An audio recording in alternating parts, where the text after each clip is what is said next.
Hello everyone. Today we are going to complete the second part of chapter number 6 from grade 10 Science, and the name of the chapter is Life Process. Here is a part 2 of that chapter, and in this part 2 we will complete our next system, and that system is respiratory system. So in this video we have to learn what is respiratory system and how it works for human beings. So now we will move to learn about the system. In previous slide. So now, what is the process of respiration and how does it works? How it will create energy? So here we look at this. Now, the energy released during respiration is used to make ATP molecules from ADP molecules and inorganic phosphate. कि आपकी body के अंदर food में से जो energy release होने वाली है वो किस तरीके से रिलीज होगी, कि आपकी बॉडी के अंदर जो एटीपी बनेंगे, ATP that means adenosine triphosphate. Here I mention a full form of that. So ये एटीपी किस तरीके से जनरेट होंगे, वो प्रोसेस, और एनर्जी किस तरीके से रिलीज होगी, that is a respiratory system. So ये एटीपी बनते हैं एडीपी में से और उसके अंदर एक फॉस्फेट एड होके. अब मैं आपको समझाती हूँ एडीपी और एटीपी क्या है. तो ADP is adenosine diphosphate. Di मतलब ये एक ऐसा कंपाउंड है जिसके अंदर दो फॉस्फेट के मॉलिक्यूल होंगे, that is ADP. But ADP में से एनर्जी नहीं बन सकती क्योंकि एडीपी के अंदर सिर्फ दो ही फॉस्फेट है. अगर आपकी बॉडी को एनर्जी फॉर्म करनी है you need 3 phosphate in molecule. So that's why ADP plus phosphate, कि एडीपी कि जिसके अंदर 2 फॉस्फेट है उसके अंदर हम एक एक्स्ट्रा फॉस्फेट ऐड करके उसमें से हम एटीपी जनरेट कर सकते हैं. So adding the 1 phosphate in ADP will generate ATP, which is adenosine triphosphate. That means 3 phosphates are present, and this reaction is done by respiration. Now, energy is stored in the cell in the form of ATP molecules. कि ये जो energy form हो रही है, ये जो energy liberate हो रही है एटीपी के फॉर्म में, कि आपकी बॉडी से जो एनर्जी लिबरेट हुई वो आपकी बॉडी के थ्रू स्टोर होगी in a form of ATP. When the cell needs energy, ATP is broken down in the presence of water to form ADP and energy is released. अब क्या होगा कि ये जो ATP है वो आपकी बॉडी के अंदर स्टोर होके रहेगी. जब भी आपको बॉडी को ऐसा लगेगा कि हाँ अब आपको एनर्जी की रिक्वायरमेंट है, then this ATP will separate in a form of ADP and energy of water. कि ये ATP क्या हो जाएगा, टूट जाएगा ADP और एनर्जी के अंदर. अब ये एटीपी वापस से आपकी बॉडी में ऐसे के ऐसे ही रहेगा और एनर्जी क्या हो जाएगी, यूज हो जाएगी. अब अगेन अगर एनर्जी बनानी है तो इस एडीपी के अंदर एक एक्स्ट्रा फॉस्फेट ऐड हो जाएगा. आपके फूड में से ये सारी चीजें मिल जाती है, तो इस एडीपी के अंदर एक फॉस्फेट ऐड होगा और फिर वापस से एटीपी बन जाएगा जो फर्दर यूज हो सकता है. So we are already talked about how respiration works. So here we know that there is how many type of respirations are there. So mainly 2 type of respiration are there. First one is aerobic respiration and the second one is anaerobic respiration. So here we first complete the aerobic portion. So what is aerobic respiration? Air means aerobic in the sense presence of air. So aerobic respiration means a type of respiration which involves oxygen. मतलब ऐसा type का respiration जो oxygen की presence में होता हो, that is aerobic respiration. It takes place in the presence of oxygen and it produced more energy. कि ये ऑक्सीजन की प्रेजेंस में होता है और इसके थ्रू एनर्जी भी बहुत ज़्यादा जनरेट होती है. The end products are carbon dioxide water है ना, एनर्जी. और इस रेस्पिरेशन की एंड प्रोडक्ट्स क्या होगी, मतलब रिएक्शन के बाद आपको क्या मिलेगा, तो carbon dioxide, water and energy. Now it takes place in most organism. कि जितने भी ऑर्गेनिज्म है उनमें मोस्टली ये सिस्टम फॉलो होती है. Human beings are also do aerobic respiration, क्योंकि एयर होगी तभी हम रिस्पायर कर पाएंगे, ऑक्सीजन होगी, ऑक्सीजन होगा तभी हम रेस्पिरेशन कर सकते हैं. Here is the equation of aerobic respiration that glucose will convert in a pyruvate but in the presence of oxygen, and this reaction will done in cytoplasm. Now these pyruvates convert in energy, carbon dioxide and water, and this is also in a presence of oxygen, and this reaction is complete in mitochondria.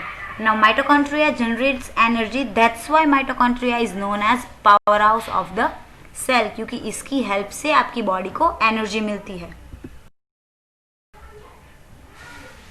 Now the second portion, and that is anaerobic respiration. Now what is anaerobic respiration and how does it works? So first of all, anaerobic, that means in the absence of oxygen, कि oxygen की absence में होगा. Then it produce less energy, कि भी इसमें energy कम generate होगी. And the end products are lactic acid, ethanol, carbon dioxide and energy, कि ये इसकी एंड प्रोडक्ट है कि या तो लैक्टिक एसिड बनेगा और इथेनॉल और carbon dioxide and energy will be formed.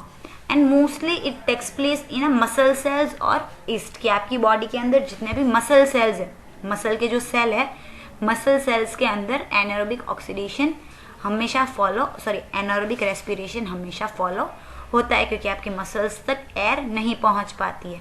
Now what is the equation of that? Glucose convert in pyruvate. First step is same, कि भाई पायरुवेट बन गया. अब पायरुवेट मतलब सिंपल फॉर्म की जिसमें से एनर्जी बनेगी. तो इस फॉर्म में से जब एनर्जी बनेगी तब यहाँ पे ऑक्सीजन प्रेजेंट नहीं होगा. ये वाला जो स्टेप है ना, फर्स्ट ग्लूकोज टू पायरुवेट, ये तो सब में सेम जाएगा. सिर्फ ये एक स्टेप है लास्ट वाला कि यहाँ पे ऑक्सीजन नहीं है, that's why it is anaerobic respiration. अब ये क्या होगा कि ये जो पायरुवेट है, पायरुवेट में से क्या फॉर्म होगा? लैक्टिक एसिड और एनर्जी. अब ऑक्सीजन की एब्सेंस में हुआ है और मसल सेल्स के अंदर हुआ है, तो आपके मसल सेल्स के अंदर हुआ है, that's why it is form lactic acid. ये कब होता है? जब आप बहुत फास्टली रनिंग करते हो. तो बहुत फास्ट रनिंग करते टाइम पे क्या होता है कि आपकी रनिंग इतनी फास्ट होती है कि आपकी जो नोज है वो इतना फास्ट ब्रीदिंग नहीं कर पाती, और रनिंग के टाइम पे आपकी बॉडी को एनर्जी भी बहुत ज़्यादा चाहिए होती है. तो उस टाइम पे अगर आप रेस्पिरेशन नहीं कर रहे हो और आपको एनर्जी चाहिए, तो आपकी बॉडी को एनर्जी मिलती है आपके मसल सेल्स के थ्रू. कि आपके मसल सेल्स जितने भी है बॉडी में, वो क्या करेंगे? आपकी बॉडी के अंदर जितना भी पायरुवेट है, उस पायरुवेट में से एनर्जी फॉर्म करेंगे और लैक्टिक एसिड साथ में फॉर्म हो जाएगा. इसीलिए जब आप रनिंग करते हो ना, तब आपकी ब्रीदिंग भी फास्ट हो जाती है, और ब्रीदिंग फास्ट है इसीलिए एयर नहीं आएगी और मसल सेल्स उस टाइम पे वर्क करेंगे. तो ये फॉर्मेशन होगी लैक्टिक एसिड की ह्यूमंस के मसल सेल्स में और एनर्जी की. अब हम बात करते हैं कि कब इथेनॉल फॉर्म होगा. तो जब ईस्ट के अंदर एनारोबिक रेस्पिरेशन होता है तो ग्लूकोज पायरुवेट में कन्वर्ट होता है ऑक्सीजन की प्रेजेंस में. बट जब उस पायरुवेट में से ईस्ट के अंदर ऑक्सीजन की एब्सेंस होगी तो वो कन्वर्ट हो जाएगा इथेनॉल के अंदर. फिर carbon dioxide and energy production. तो ये जितना भी वाइन प्रोडक्शन होता है, बियर प्रोडक्शन होता है, ये वो प्रोसेस है कि पायरुवेट में से ईस्ट डाल के उसमें से इथेनॉल बनता है, कार्बन डाइऑक्साइड बनता है, और एनर्जी क्या होती है? लिबरेट होती है. और इसीलिए इस प्रोसेस को फर्मेंटेशन प्रोसेस बोला जाता है. मोस्टली हम घर में भी जब भी कोई होममेड चीज़ है, जैसे इडली है, सांभर है, ढोकला है, इसका जो हम उसकी जो हम मिक्सचर तैयार करते हैं, फिर उसको फर्मेंट करने के लिए रखते हैं, तो उसमें भी यही प्रोसेस होती है. यहाँ पे ईस्ट डालिए, घर पे हम लोग या तो हम कर्ड डाल देते हैं या तो बटर मिल्क डाल देते हैं. तो ये सारी चीज़ें डालने से क्या होगा कि भाई उसका फर्मेंटेशन हो जाएगा, CO2 रिलीज होगा, और ये CO2 रिलीज होने की वजह से ही वो सारी चीज़ें थोड़ी स्पॉन्जी रहती है, कि CO2 होने की वजह से उनके बीच में बबल्स रह जाते हैं. Then so ethanol form, CO2 form and energy is release. तो ये था anaerobic respiration. Now the summary of respiration की सारे पाथवेज इसके अंदर कन्वर्ट हो गए. ग्लूकोज किस किस तरीके से एनर्जी जनरेट कर सकता है, तो मैंने पहले ही बोला था पहला स्टेप सब में सेम जाएगा. ग्लूकोज में से पायरुवेट बन रहा है साइटोप्लाज्म के अंदर. अब वही पायरुवेट अगर ह्यूमंस के अंदर माइटोकॉन्ड्रिया में एनर्जी प्रोड्यूस करता है, दैट मीन्स ये एरोबिक हुआ फर्स्ट वाला, तो ये फॉर्म होगा CO2, H2O and energy. But ये हो गया एरोबिक रेस्पिरेशन और यहाँ से हाई एनर्जी जनरेट होगी. अब हम बात करते हैं ये दो पॉइंट्स की, दैट मीन्स अनएरोबिक रेस्पिरेशन. अगर मसल सेल्स में हुआ it will form lactic acid, और अगर ईस्ट के अंदर हुआ it will form ethanol. Done. Now this one is a diagram of human respiratory system. You have to remember this diagram also, because जितने भी labels है मे बी ये आपको एग्जाम्स के अंदर इन अ लेबल फॉर्म और as in MCQ पूछ सकते हैं. Then so this one is a nasal, this one is oral cavity, then your pharynx, then your larynx, trachea, bronchi, this one is lungs, then your heart and your rib, and this one is your rib cages जो आपके lungs को protect करती है. Then so here your respiratory system is also complete. So in this video we complete 2 systems.